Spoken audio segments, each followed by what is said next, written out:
Good morning. This is Vaughan in Nova Scotia. This is a different angle of my studio. This is where I do all my trimming.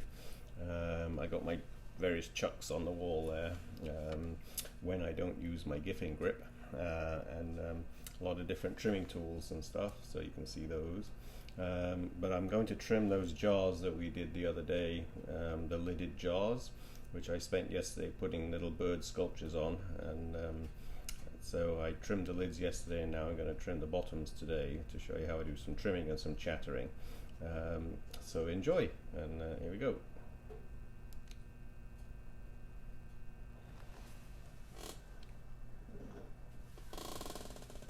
Okay, that's the lid that I did, which I trimmed yesterday. So it fits right inside. Now I just have to trim the base. So I have a Giffin Grip, a very old Giffin Grip. This is one of the original ones. And you place it inside. There are various makes of these now. I think Bailey has their own brand. Anyway, this is an old creative industry wheel that I've had for a long time. I think this is, wow, this must be 25 years old, I guess now. Sometime, it's called the Clay Boss, if anybody knows how old that would be.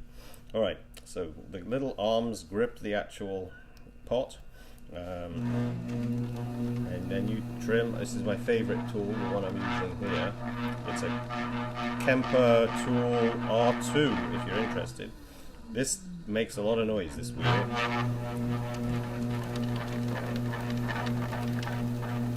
So my hand is actually holding the pot down, even though the little arms are holding the pot in. I always put my hand on top to hold it down. When I talked to you on the throwing videos about leaving ½ centimeter to 1 centimeter at the bottom, that's because I like to carve in, as I'm trimming, a little foot. And that's so that I can either choose to put the pot on a stilt in the firing, which means the whole bottom is glazed, or I can wipe the glaze off the edge of the foot. And actually, that way you can have a circle of glaze on the inside. I'm not sure how I feel about that, because I sign a lot of my pieces. I used to have a stamp, but I was asked by so many people to sign pieces when I used to do craft fairs. And in the end, I just decided and started signing everything. So my signature's worth nothing, probably, because it's on everything. But I generally date things as well, because I think it's just nice if somebody can tell, especially if they inherit a piece from their parents. You know, they've got some sort of record of it. It's nice to have a brush so you can get the trimmings out of that area.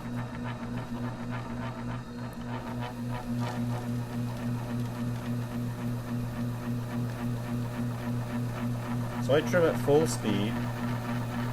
Now I'm putting a little groove in there. It's because I'm going to do some chattering and I want to know when I've got to that area. Okay. And then this is my ancient chattering tool, totally rusty. I just sharpened the edge of it. It used to be about ½ inch longer. Anyway, it's been used a lot. So chattering, you want to get totally perpendicular to the pot, or even just a bit past, wherever the point is with the sharpness.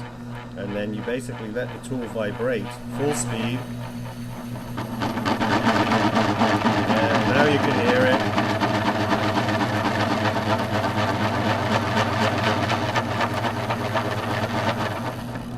And then lift it off gently. That was quite a good chatter on that one.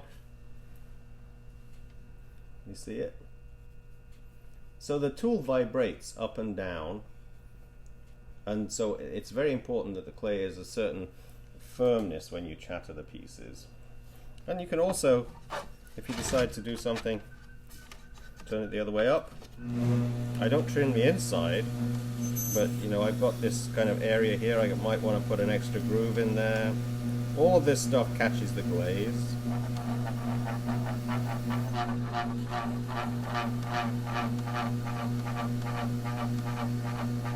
Just to give yourself a couple of lines up there as well.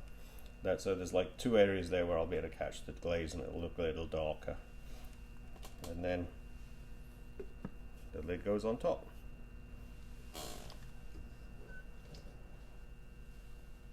This was the butter dish. There's the bird on top of the butter dish. I'm going to do a video of making these little birds. I've got some whales as well on the ones I did previously. And this is the one that the butter dish sits on. Now this Giffin Grip, I have to reverse it now.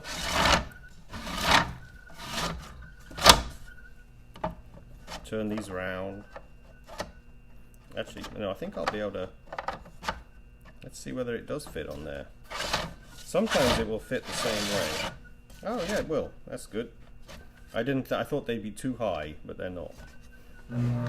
Okay, same again. Give yourself a nice foot.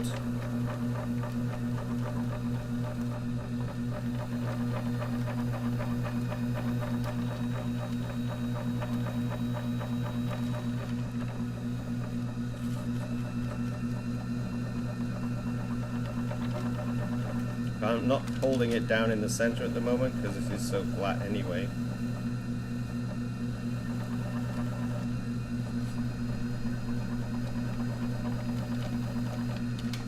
So I trim fast because the trimmings usually just fly right off.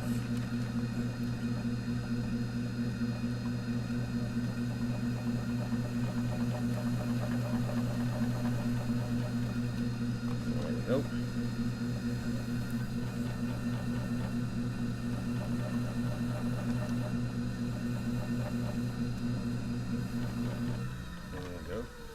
Now another thing you can do when the clay is leather hard, this is at the regular ballpoint. Like I said, I sign my pieces, so if you want to sign in the clay, which means it's really permanent then. And I'm not writing 2020 anymore on my pots because I figure we all want to forget this year. So this is the only year in all the years I've done pottery where I'm not dating anymore.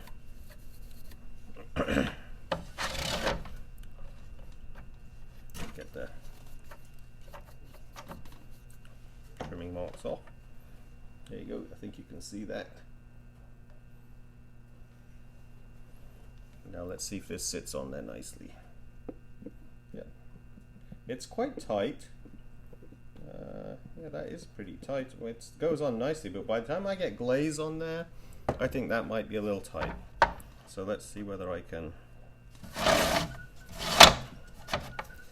It's nice to make things perfect, but if you're not careful, like the glazing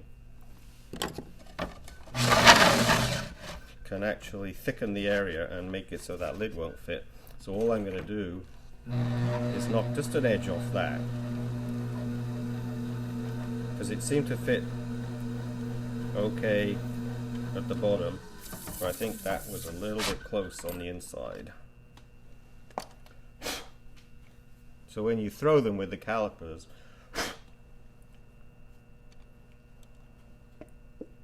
much better.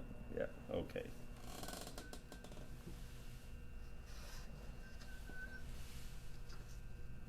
Here's the other one I did with the. That's one of the other lids I showed you how to do. So there's a flange on the inside of that that goes inside there.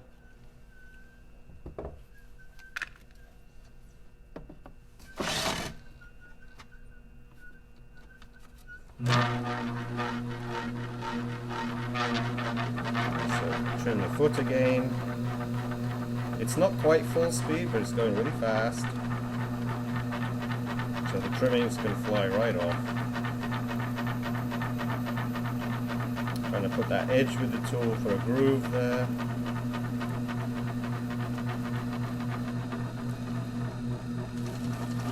Put your inner foot inside. My fingers are touching from both hands, so I'm coordinating what one hand is doing to the other.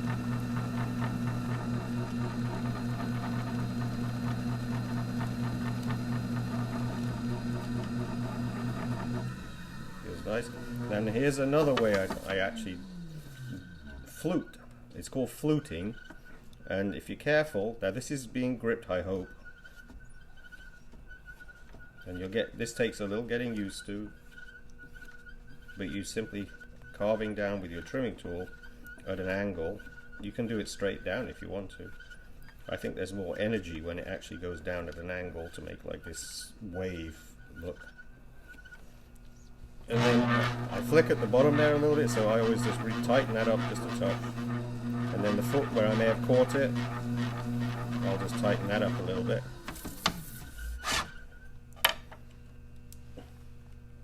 And you can see it's called fluting. And I still have this area here, but you know, I can decorate that with some glaze later on. There's a little bit left inside for when I was trimming before. Okay, so let's make sure the lid is loose on this one again. Just want it a little loose at this point because the glaze will thicken it up.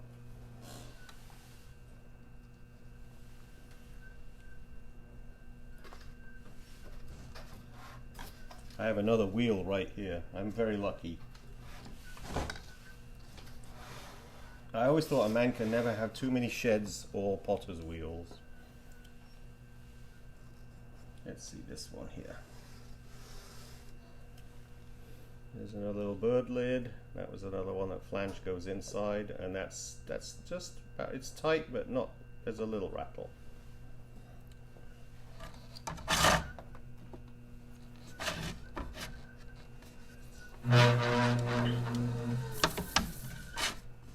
Sometimes you turn it around. This is an old Giffin Grip, so I sometimes wonder if it isn't a little bit too loose now after all these years. These are about $300 to buy. It's called a Giffin Grip, and I think there's the Bailey one as well.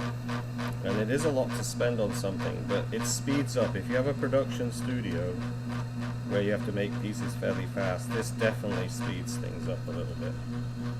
But you should learn how to do it the plain old usual way, where you hold your pot down just with some lumps of clay.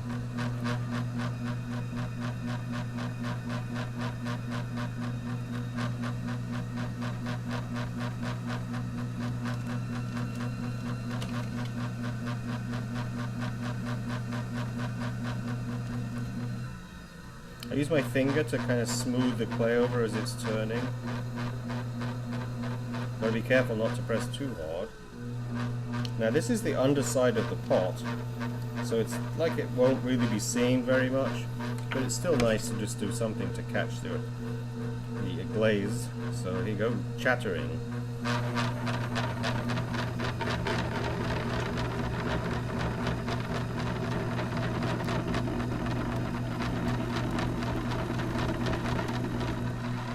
Lift it slowly at the end. Take a look, see if you caught anything badly. Just knock off that at the bottom there.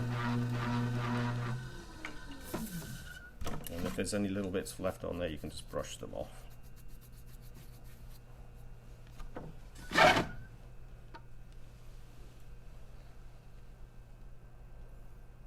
you go, just a really nice surface to catch the glaze.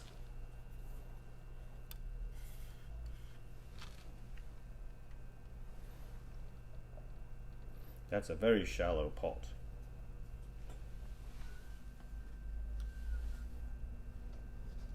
Let's see, do I have the Easter egg one? This is the one I did. I said it was like an Easter egg. So what I'm going to try and do, I need the arms.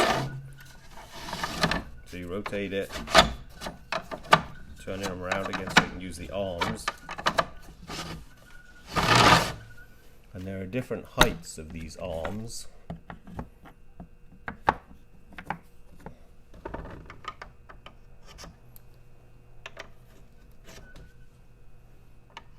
We've had 2 days of storms and rain here in Nova Scotia, so it's supposed to finish later tonight and be back to nice weather tomorrow. So that's going to sit on top there. I'm going to try to trim off a little bit there so that it sits a bit more flush.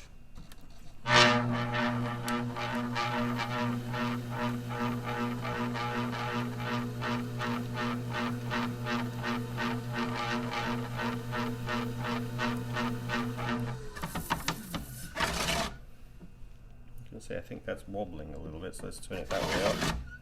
Trim a bit of these up first.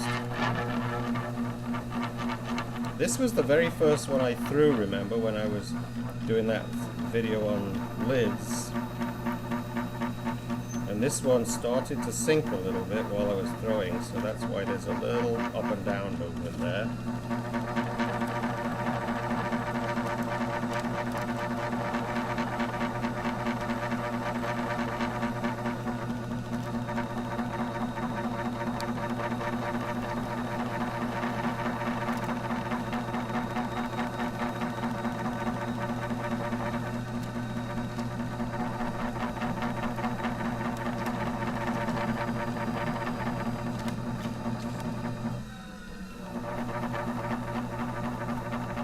So now I'm catching just the bump that's trimming up and down a bit. So when I turn it back up, it won't have that much of a wobble.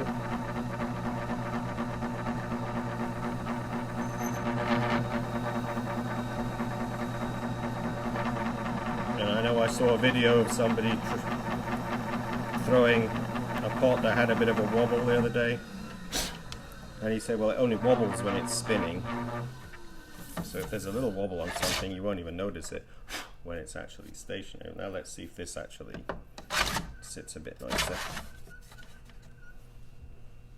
I want to see if that fit. Oh yeah, that's a little better now. I wish I could put my finger down on there, but that looks pretty close. Okay, so let's do some juddering, chattering. We used to call it juddering when I was at school. And then we found out the real word was chattering. Isn't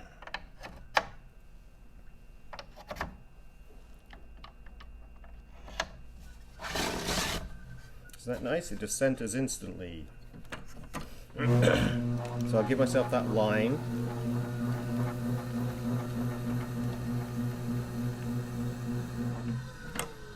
Take the chattering tool.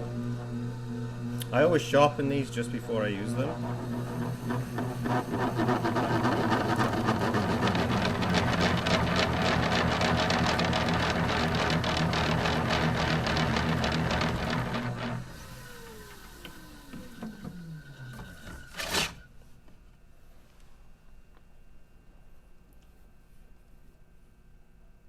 There you go, get some shadow in that light.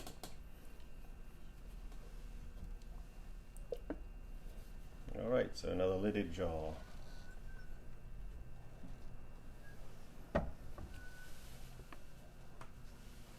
The last set that I did with whales on them. And these ones I did birds, obviously. Alright, so let's see. It's full speed. The Giffin Grip is holding the pot on there, so...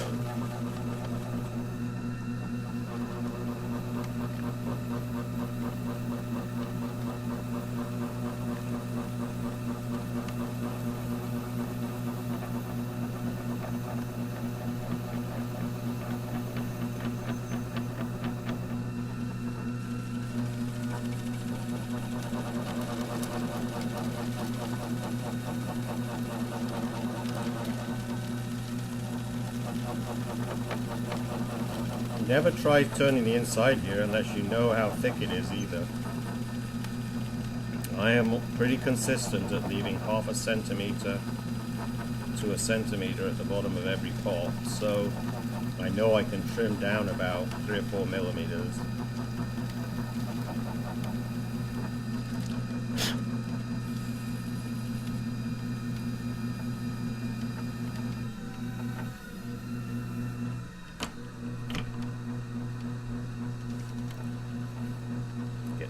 Make sure that's sharp. Full speed.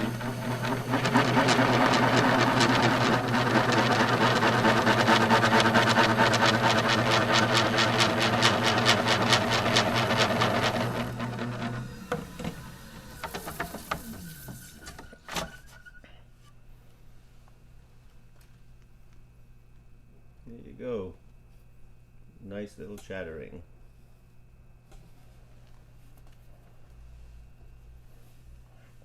Alright, well I think you have got the gist of this now. Make sure your lids have a little movement so that when you actually get the glaze on there, because I do glaze the whole area, I fire these separate from the pots when I fire them. And there you go. You got a little bit of movement. I'm taking it out of the picture frame. And I'll do a little video on how to make birds maybe today, even make whales and birds. Show you how I did that. Alright. This is Vaughan in Nova Scotia. Looking forward to the sun tomorrow and a little warmer temperature. It's only 2 degrees. We had snow again this morning, just flurries. And then tomorrow it's supposed to be up to 10 degrees. So it's April 27th. Alright. They don't call it Nova Scotia, New Scotland for nothing. Alright. Take care and stay healthy. Alright. Bye.